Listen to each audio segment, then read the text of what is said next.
A to Z knowledge Assamese চেনেলটোলৈ আপোনাক স্বাগতম। অসম দেশৰ বিষম কথা, কি গছৰ পাত গোটা? উত্তৰটো হৈছে পিঁয়াজ। এজনী চেৰেলি গাই 7খন পথাৰৰ ধান খায়। উত্তৰটো হৈছে কাচি। 12টা মাহত 13টা মাত থমথমকৈ বহি থাকে চকু টেলেকাৰ জাত। উত্তৰটো হৈছে ফেঁচা। মই থাকোঁ লগত, ঘূৰি ফুৰো জগত, বাৰ্তা গোটাই দিওঁ লোকক, পাৰিবানে ক'ব মই কোন ভকত? উত্তৰটো হৈছে মোবাইল ফোন। গৰু নহয় কিন্তু ঘাঁহ খায়, পক্ষীও নহয় কিন্তু উৰি যায়। উত্তৰটো হৈছে ফৰিং।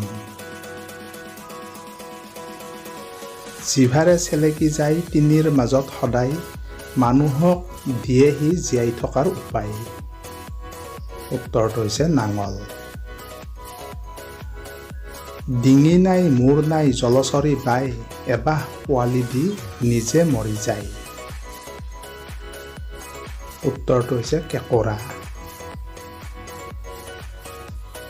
3টা আখৰে এটা জন্তুৰ নাম, প্ৰথম 2টা মিলি এজন ল'ৰাৰ নাম, শেষৰ 2টা মিলি এজনী ছোৱালীৰ নাম, জন্তুটো কি জানেনে? উত্তৰটো হৈছে হৰিণ। দাঁত নাই মুখ নাই পকাই কেঁচাই ফৰফৰকৈ খায়, জানেনে বাৰু?